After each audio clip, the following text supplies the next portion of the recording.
Hello, I'm doing a book review, and the book I want to review is Demian by Hermann Hesse. Now, Demian was highly recommended to me by a friend of mine who's a college professor, and he said I would really like this book, and he was right because I loved the book, but there's no way that this review is going to do this book a justice. Like, even though I loved the book, I thought this was an excellent book, it's one of those books that you're really just gonna have to read for yourself and make your own opinion of it, so this is gonna be somewhat of a difficult review for me to do, but I'm gonna try my best to review this book. Now, Demian is a very philosophically driven book. It's a book that goes a lot into stuff like religion and politics and philosophy, and I'm actually really interested in stuff like that. I don't really like talking about what my own personal views are on YouTube, but I am interested in reading books that are about the author's own philosophical views and stuff like that, and I thought this was a very interesting book. Now, Demian is Hermann Hesse's fifth novel, and this was published in 1919. Now, this was originally written in German, and I believe the English translation of this novel was published in 1923. However, the book wasn't actually published in America until, I believe, 1948. Now, when this book was first published, it was published under a pseudonym, and that pseudonym was Emil Sinclair, which is also the name of the main character of this book, so it was made to look like it was the autobiography of Emil Sinclair, and the book is semi-autobiographical in a way. Hermann Hesse definitely based the main character of this book off himself. Now, Hermann Hesse wrote this book at the end of World War I, and he wrote this book shortly after his father died and his wife had a psychotic breakdown.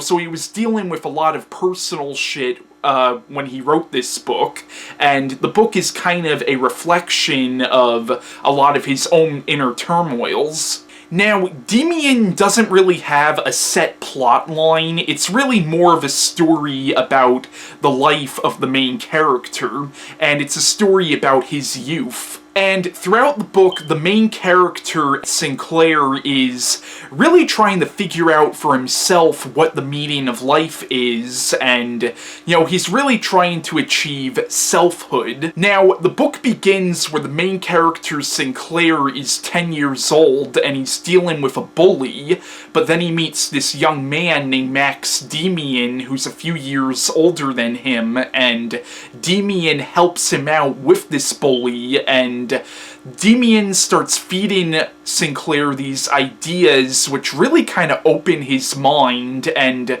really change him for the rest of his life. So the book is a character study on the character of Sinclair, and it focuses on his life from when he's 10 years old all the way till he's a young adult, and the whole book is about how this young man named Max Demian becomes pretty much his biggest influence in life and really influences him throughout pretty much everything he does from when he's a child all the way till when he's a young man. And throughout the book, Sinclair essentially becomes kind of like a rebel in a way, because one of the things that Demian teaches him is really to question authority, and throughout the book you can tell that Sinclair definitely has kind of a love for Demian, but there are points where it does seem like he kind of resents Demian as well.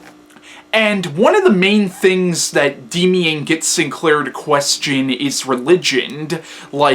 Earlier on in the book, one of the stories from the Bible that really comes up in the conversations between Sinclair and Demian is the story of Cain and Abel, and then Demian gives him this idea of what if Cain was actually right for killing Abel, and what if the mark of Cain is actually a gift rather than a curse. And this idea, and this of course is earlier on in their relationship, and this idea just completely blows Sinclair away, and then he brings it it up to his father, and his father's telling him not to listen to Demian, and of course his father's like the authority figure in his life, and a lot of the main theme of the book is to question things and to question authority. And the book is also saying, don't be a conformist. And one thing that's very interesting is this book ends where World War I begins.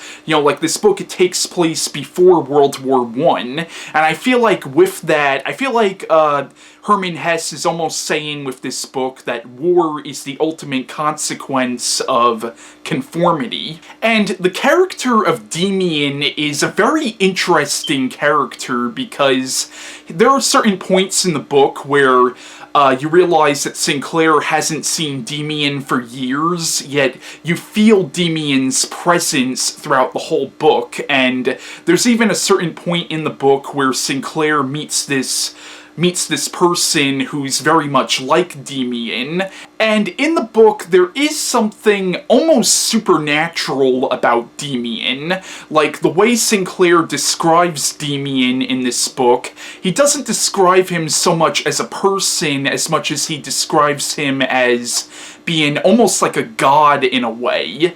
And earlier on in the book, Sinclair describes these certain points where Demian would actually make the teachers do things for him, like, by the power of his will, I think is the way it was worded. Like, so there's something almost supernatural about Demian.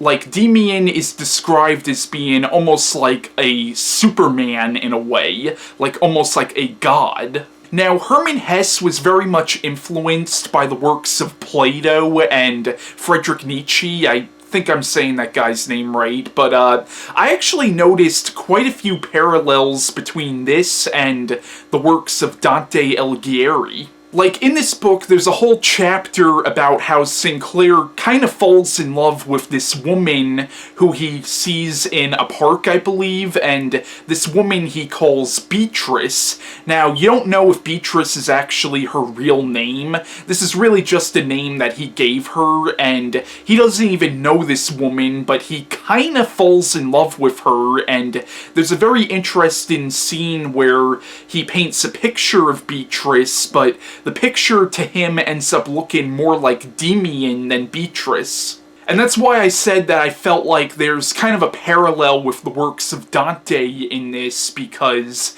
Dante knew this woman named Beatrice, and pretty much all of his poems were somehow influenced by this woman Beatrice, and I thought it was interesting that Sinclair didn't even know this woman Beatrice, yet he absolutely fell in love with her, and in real life, Dante hardly even knew Beatrice, yet he was absolutely in love with her. And also, if you were to compare this to the Divine Comedy, you can almost look at Sinclair as being Dante and Demian as being Virgil, because throughout this book, Demian is essentially like Sinclair's spiritual guide in a way.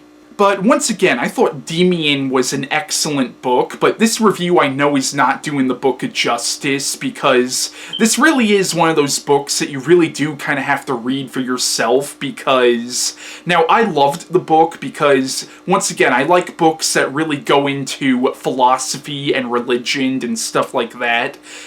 So that's one of the reasons why I loved this book, but some people might not like the book because you might not necessarily agree with all the viewpoints that are presented in this book. That's why I said that this is really a book that you have to read for yourself and make your own opinion of it. But personally, I loved the book, and, definitely give this book a read and make your own opinion of it. But yeah, that's my review on Demian by Hermann Hesse, and bye.